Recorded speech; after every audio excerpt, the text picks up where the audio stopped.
Good afternoon, everyone. It's great to be here. It was a long-awaited opening of our Grand Valley Trail connector here from Chevrolet Avenue out to our west side neighborhoods and the rest of the county. We've worked long and hard to bring this project to life. And for me, it's another sign of Flint's rebirth. It connects us with the greening of the Chevy Commons right across the street. What we're doing, sometimes when our community sees these projects, they ask themselves about the costs, because of course we have needs all over our community with our neighborhoods, with our road infrastructure.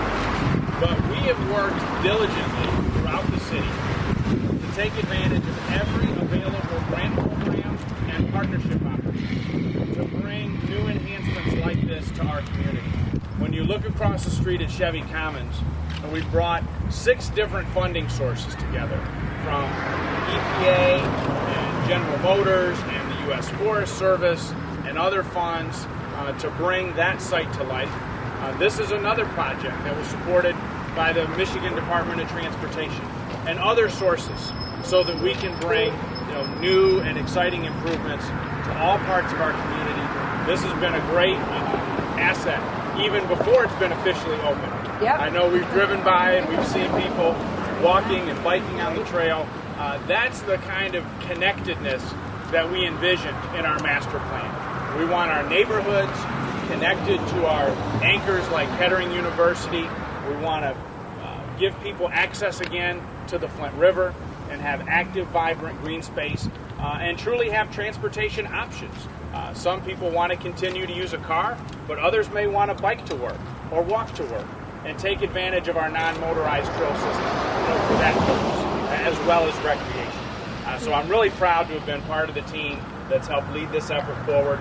We have 2 partners and leaders in this who are going to speak after me. We have Megan Hunter, our Director of Planning and Development at the city, who's been charged with moving our master plan forward and improving our trails and park systems across the city, and she's done a tremendous job. And then we'll hear from Kettering University's Jack Stock, who's been a great partner with us, not only on this site, but on the improvements that are taking place throughout the Flint River and University Avenue. So with that, please warmly welcome Megan Hunter, Director of Planning and Development. Good afternoon, everyone. I'm so pleased about this. This is a great opening for an actual part of our master plan implementation. I should point out that in the Imagine Flint master plan, creating multimodal trails and transportation is one of the key objectives in the master plan.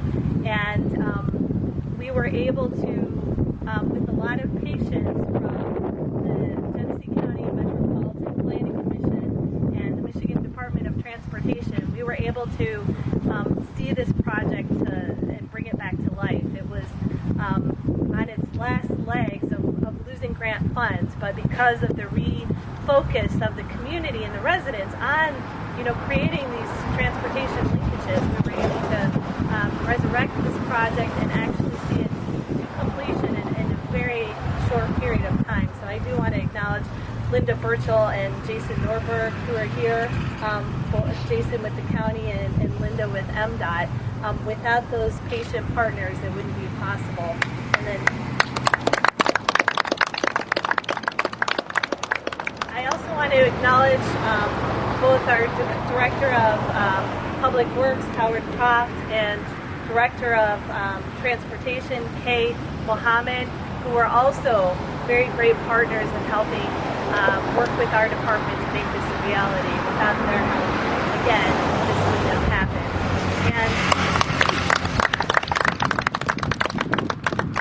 And to acknowledge our contractors, Rowe, who provided construction management, and then also LJ Construction, who was very key and built the trail and did a great job ahead of schedule.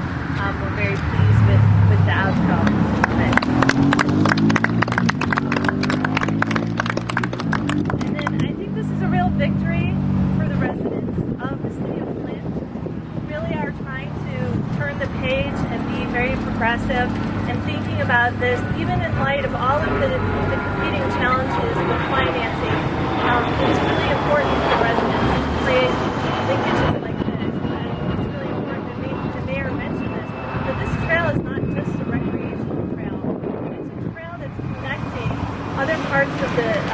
the county, with the city, and a lot of people are using this trail to get back and forth to work, and I think that's a real important point. This is helping with overall economic development and really helping move the city forward. And with that, I would like to pass the point to Kettering, who's also been a tremendous partner in transforming this whole area, as the mayor mentioned. Thank you. Thank you, Megan, and welcome everyone to the gateway to Kettering University's campus. But on behalf of our president, Dr. Robert McMahon, I want to tell you what a privilege it is and what an honor just to be a part of this great day where this trail, which connects to the Chevy Commons area and everyone to downtown, is just going to be a great asset. And so when you think about, from Kettering's perspective, all the great things that have gone on recently in this community, from I-69 gateway with the Hammerberg improvements, with our friends Flint Powers and the Michigan School for the Deaf having been brought on into the neighborhood, and with Chevy Commons right behind us, the wonderful transformation that's occurring there. Kettering has been certainly a beneficiary, just delighted that this is happening right in our area. Bike trails can represent a great asset for our employees, quite frankly, our students, our faculty. We'll challenge ourselves to use it often, incentivize ourselves to use it often. It's a part of a healthy Flint, and we're delighted to be a part of that. In fact, coming soon we'll of course have, along with complementing Chevy Commons, across the way the General Motors Foundation Student Automotive Research Area, which will be just on the north side of the river. So we're happy to have that as an oncoming sort of an event that will again reflect this great growth that's happening in the Flint area. And Atwood Stadium, of course, that refurbishment that's occurred, big grand opening happening in August with the first football game, Northwestern versus Beecher. You'll hear more about that. Those sorts of partnerships that the mayor mentioned, that Megan mentioned, we're just couldn't be happier to be a part of. And we want to invite everyone to come on down to campus as often as they can. Come on down to this bike trail, utilize it. I can't wait to get myself, the wife, the kids going on it, and to see our students enthusiastically using it. And so on behalf of Kettering University, President Bob McMahon, the faculty, the staff, thank you for letting us be a part of it. Can't wait to get using the trail. Pardon me, Tom? Yeah, good job. Thank you very much, and I think we got more to go, right, Mayor? Yeah. So, thanks, Jack. Let's see if there are any questions that you want to ask as a group. We can also do one-on-ones later, and then we'll move on to our ribbon cutting. So, any questions? Look good? Okay, I'll just say... Yes, sir. They're going to put lighting in it or not? Or no? We're looking at lighting for the Chevy Commons site for sure. I don't think we have a lighting plan worked out yet for the trail. Is that correct? Yeah. But there are a number of houses and properties that are lit along the way, as with all of our neighborhoods. Now, the last thing I'll just say before we do the ribbon cutting is there's much more to come. You've seen the progress at Chevy Commons. We're identifying funding so that work can actually continue further into the site. The city's considering the acquisition of a separate leg of this rail line, which actually continues on the other side of the street and connects farther in towards Stevenson and the rest of the Chevy Commons site. There's a racer property that may end up in the city's hands that we can integrate into the larger design.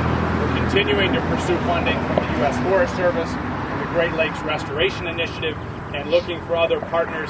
Kettering really has been fantastic in helping with some of the maintenance. And even on the site we're on today, we're opening the trail, but there are improvements that are still to come that we're able to leverage the funding we have for the Chevy Commons parcels and create a trailhead here right off of Chevrolet so that there'll be convenient parking and public access so then people can get right onto the trail, and this area can be more permanently landscaped and green. So there's a lot more to come, a lot more progress here in the Flint River Corridor. So with that, we'd like to invite all of you to come join us on the trail. All right.